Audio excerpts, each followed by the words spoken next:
Assalamualaikum warahmatullahi wabarakatuh. Kali ini kita akan mempelajari quality manual. Pada halaman ini diperlihatkan yang pertama adalah simbol Eyring. Ini menyatakan bahwa manual ini milik Eyring. Judul bukunya sendiri adalah Quality Manual. Dan ini merupakan revision C. Berarti ada revision A and revision B. Ini ada lembar authorized signature. Jadi ini adalah posisi, nama, tanggal, kapan manual ini diotorisasi atau di-approve untuk dilaksanakan. Berikutnya adalah revision history. Revision history itu adalah sejarah revisi, sejarah kapan mulai diterbitkan dan kapan direvisi. Dalam hal ini, initial revision itu June 2021. Kemudian revisi yang terakhir, yaitu yang sekarang kita pelajari ini, itu remove all revision A and B, artinya kita susun ulang. Rearrange, redefine, and simplify all necessary content. Jadi kita susun kembali, kita definisi ulang, kita sederhanakan kontennya. Detailed description and structures of the manual writing. Jadi itu salah satu yang kita arrange.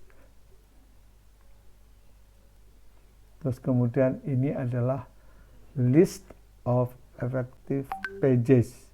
Jadi halaman-halaman yang efektif ada dalam manual ini pun didaftar supaya tahu kita, supaya terbayang bahwa isinya itu berapa halaman dan apa saja.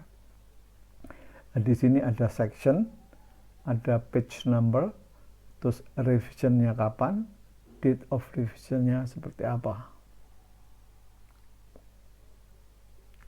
Ini pun harus disiapkan oleh fungsi quality, kemudian di-accepted by fungsi manajemen. Ini ada table of content, terdiri dari section, description, page number. Kita ambil contoh section 1 is introduction, itu ada pada halaman 6. Terus kemudian organization itu ada halaman 9. Operation halaman 14. Record of management and supervisory halaman 17. Engineering services halaman 18. Quality requirement halaman 19 dan seterusnya. Nanti yang kita bahas lebih banyak itu adalah quality requirements. Karena perlu diketahui bahwa quality manual itu adalah dokumen yang terkait dengan quality system yang posisinya ada paling atas. Quality requirement itu terdiri dari beberapa requirement. Ini nama-namanya, silakan nanti dibaca. Terus kemudian kita masuk ke bab-bab yang ada di sini.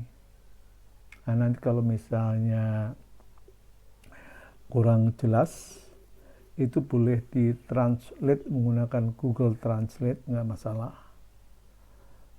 Yang pertama adalah tujuan dari manual ini dibuat, ya tentu saja sebagai bagian dari quality management system. Terus kemudian yang lebih penting adalah company quality policy. Jadi policy perusahaan itu apa? Ini sangat penting untuk dipelajari dan diimplementasikan.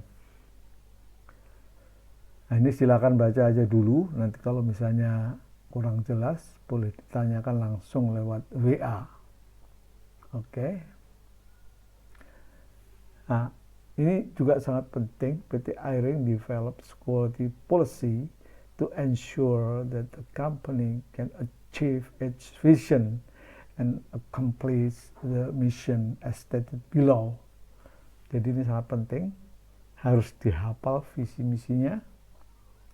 Visinya adalah to become an independent, superior, and professional national company based on technology and having an active role in developing national high technology.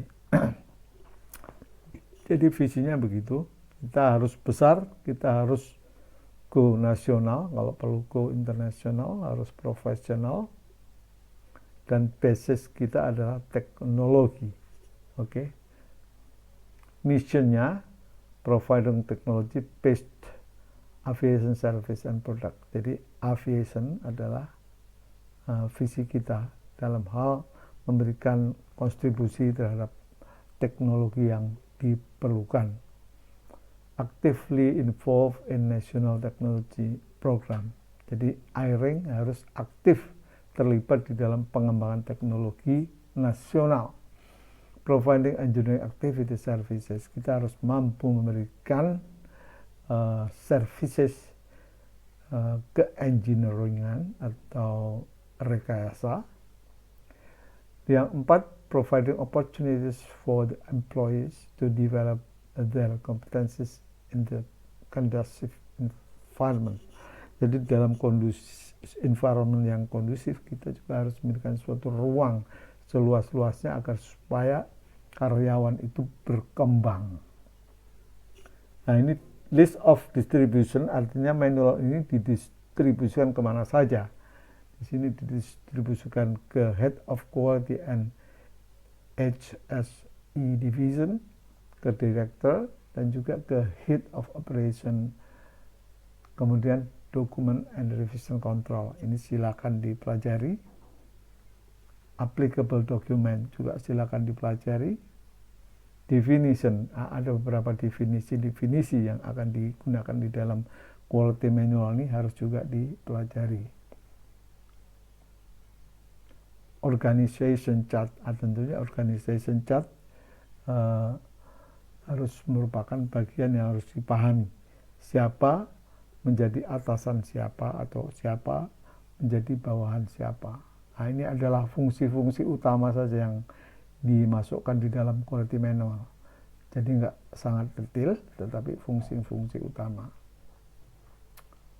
Ini silakan dipelajari. Terus kemudian ini organigramnya, direktur, 2 kepala divisi. Nah, di sini selevel manager. Hanya sampai di situ penguraiannya. Terus selanjutnya duties and responsibilities of key person. Tadi kan ada beberapa key person di sini. Nah, nanti di bawah ini silakan dibaca duties, tugas, dan tanggung jawab key person tadi. Silakan dibaca satu persatu hingga selesai. Oke. Kemudian setelah itu ini adalah masalah operation. Operation itu terdiri dari housing and facilities. Ini adalah requirement CASR 14. Jadi kita harus jelaskan bagaimana kita memenuhi agar supaya AIRING itu housingnya maupun facilitiesnya bisa mengerjakan sesuai dengan apa yang dikehendaki oleh regulasi. Ini layoutnya, terus kemudian masih layoutnya, terus equipment and tools, ini apa saja yang diperlukan, itu ditulis di sini. Kemudian source of aeronautical product, sumber-sumber dari aeronautical product itu dijelaskan di sini. Kemudian record of management and supervisory. Ini adalah list of management and supervisory. Ini referensinya. Ini area responsibilities authorization. Management and supervisory qualification, ini kualifikasi dari orang-orang yang ada tertera di situ, syarat pendidikan, syarat pengalaman, dan lain sebagainya. Engineering services procedure, nah ini masalah prosedur yang terkait dengan kegiatan engineering. Inspection by regulatory DGCA, nah ini masalah kebolehan atau DGCA bisa saja melakukan inspection untuk melihat performance dari airing. 53 performance at location other than the main facility. Ini kalau ada fasilitas lain, maka performance-nya juga harus dimonitor dan dievaluasi. Record of work reporting storage duration. Ini mengatur bagaimana record dari pekerjaan itu dibuat, bagaimana dilaporkan, dan bagaimana menyimpannya. Nah, ini quality requirement. Bab ini sangat penting karena berisi requirement yang harus diterapkan melalui SOP. Ini ada banyak requirement, silakan baca. Nanti kalau kurang jelas silakan ditanyakan. Untuk sementara itu dulu. Oke. Assalamualaikum.